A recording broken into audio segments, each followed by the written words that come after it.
Hello.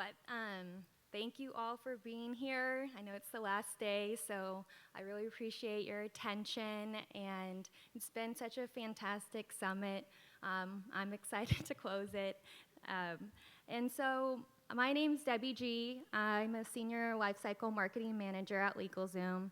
I'm really excited to cover strategies that have enabled us to unlock interesting insights and findings, and hopefully you can apply them to your own campaigns and journeys. So first start off with an overview of LegalZoom. We are the leading online platform for business formations in the United States, and we were founded in 2001 with the mission to make legal help accessible to all. Our main customer base is small and medium business owners, and our mission is to unleash entrepreneurship.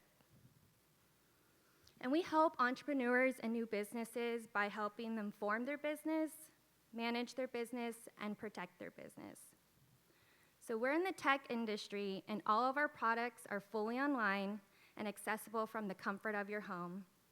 And so that means email is a very powerful channel for us, and when it comes to our customers and communicating. And email is one of our main drivers and channels to drive revenue. And that provides our lifecycle marketing team with a lot of opportunity. And as a marketer, I have tested, optimized, and built the strategy for some of our most successful lifecycle marketing programs.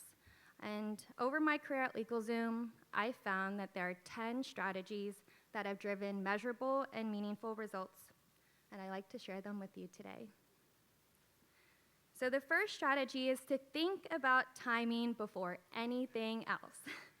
So timing can make or break your campaign. But how do you know when is the best time to launch an email campaign? So we've experimented and tested, and I have 3 examples to share with you.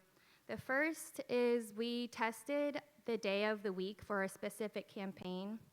And we tested between Thursday and Friday when sending a promotional email for one of our more expensive products. And we noticed when we tested Thursday versus Friday, a statistical significant difference in both open and conversion rate for sending on Friday.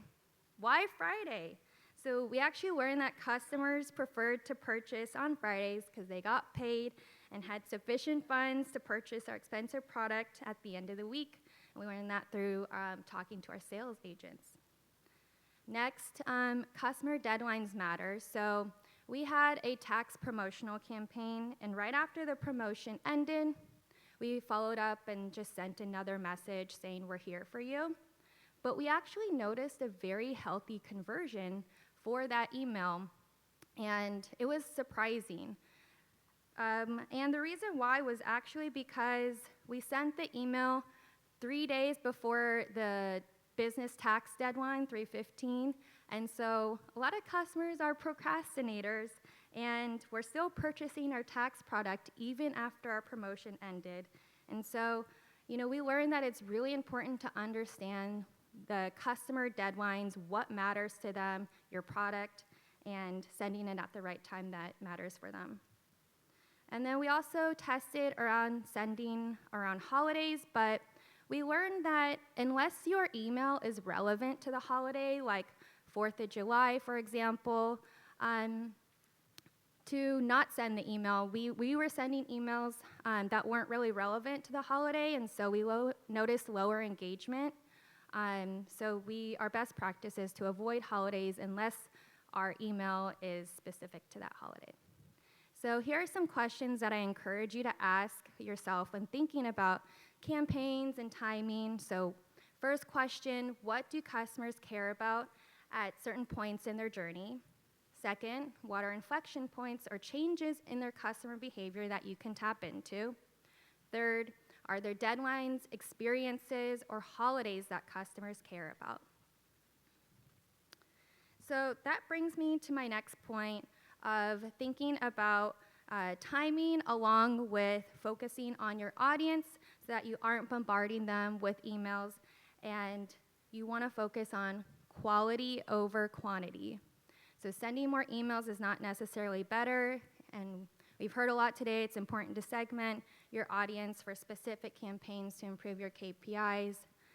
By delivering high-quality content to segmented audiences, you'll build your brand reputation and build trust with your customers. List hygiene also is so important for deliverability and engagement metrics. And at LegalZoom, we were testing an email to an aged audience, and the audience kind of looked like this minion group, hundreds of thousands of customers. And our first email to this group didn't perform that well. And so before we sent our follow-up email, we asked our data science team to look into some of the demographics behind this aged cohort besides them just being aged. And they actually found that a lot of these customers had dissolved their business, unfortunately. So on our next send, we scrubbed and excluded that dissolved business list from the original list, and we saw a 113% improvement in click-through rate and a decrease of 27% in unsubscribe rate.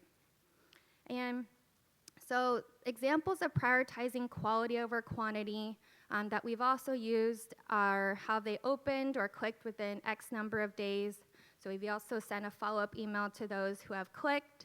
Can you exclude certain demographics or behaviors, in our case, excluding dissolved businesses that wouldn't be interested in buying a product to help grow their business. Leveraging propensity models to exclude or include certain customers or characteristics. And so speaking of quality audiences, we wanted to learn more about different cuts of our audience base, so we created cohorts for our integrated campaign.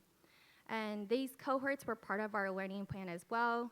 We talked about this in our roundtable yesterday, but what are unique questions you can ask to build these cohorts, or what are unique characteristics or signals that you can use?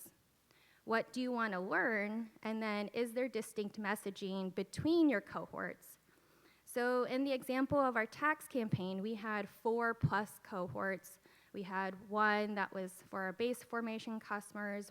The second cohort was people who we wanted to upgrade onto a higher tax product. Third is a cross-sell, so selling our books to our books customers to cross-sell them on tax. And then our churn cohort.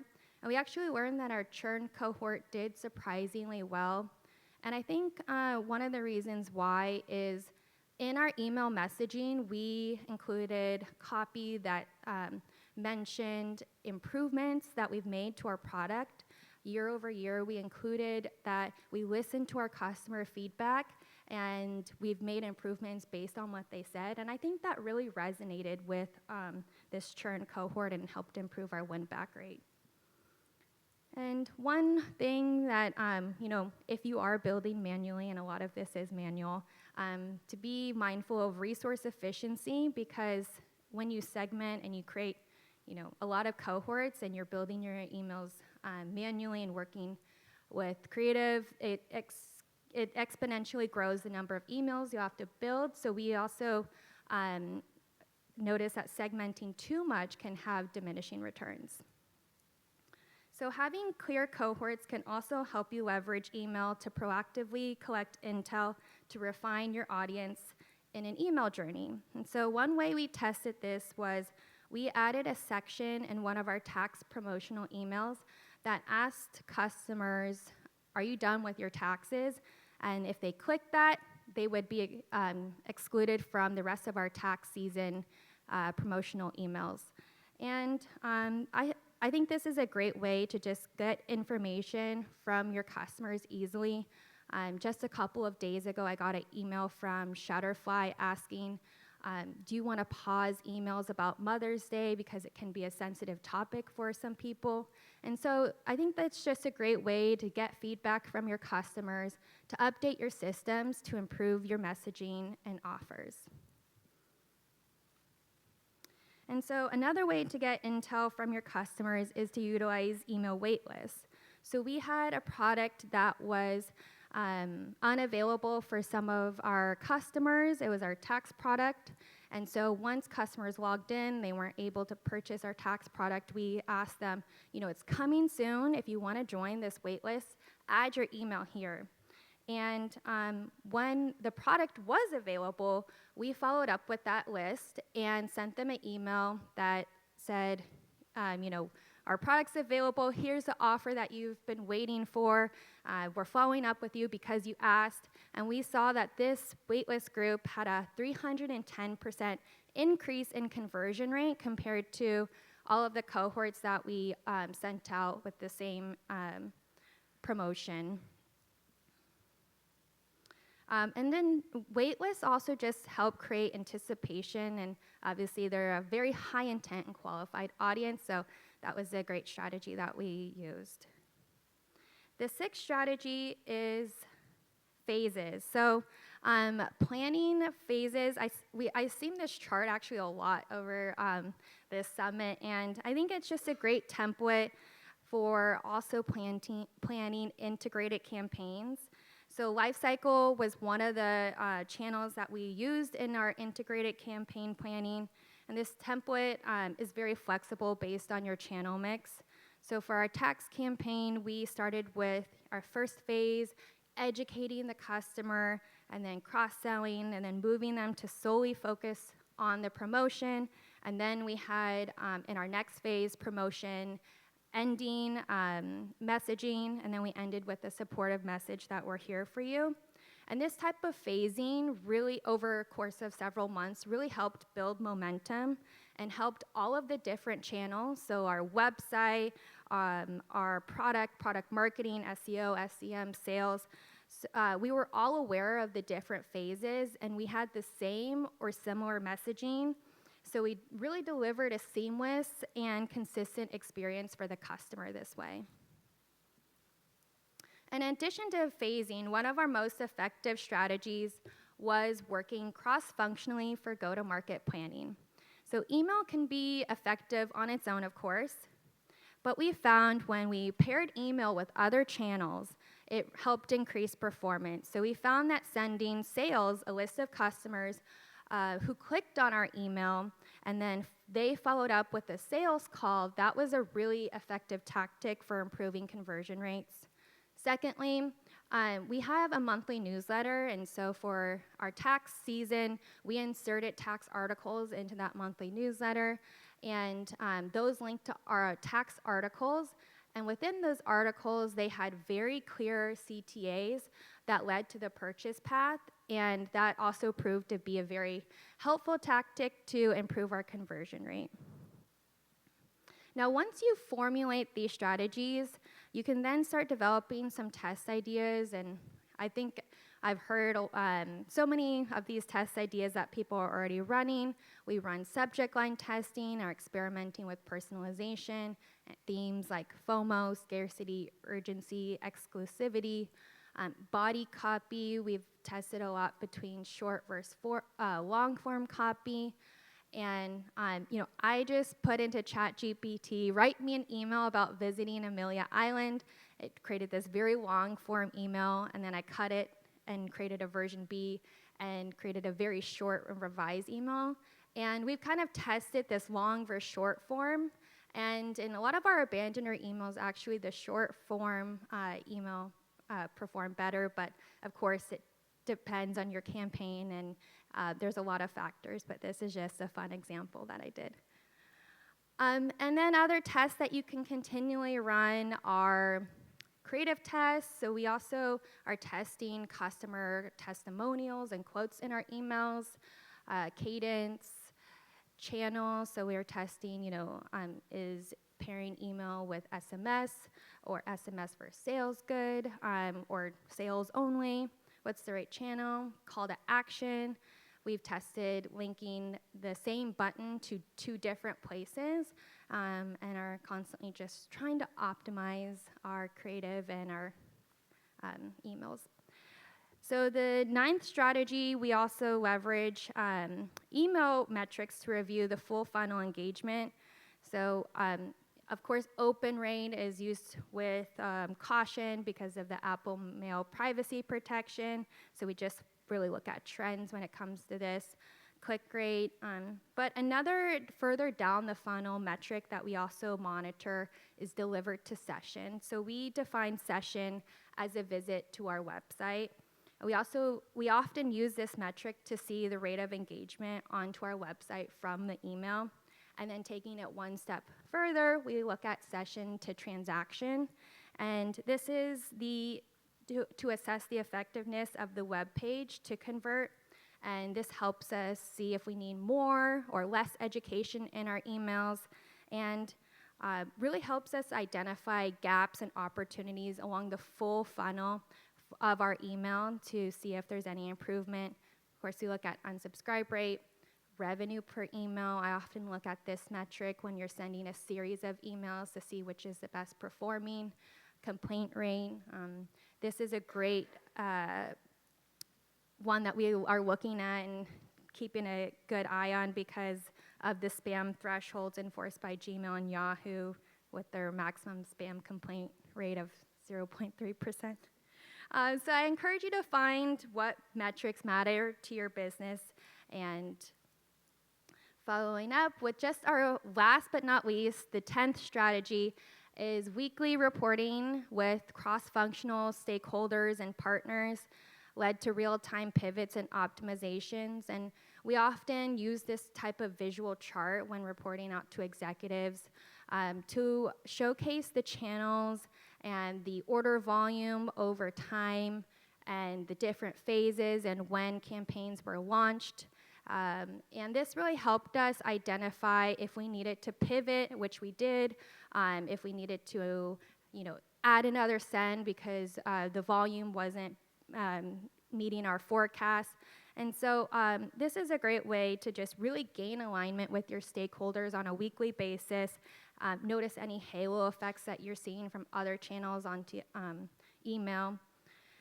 And lastly, to wrap things up, are just the 10 takeaways, the 10 strategies. Here are the highlights of what we covered in terms of the strategies. I won't go through them all, but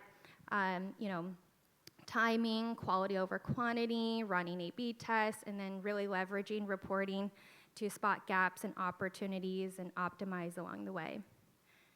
So thank you so much. I'm so excited to wrap up this conference. Feel free to add me on LinkedIn. I'd love to connect and hear about how you're leveraging these strategies already, or if you're going to leverage them. And thank you again.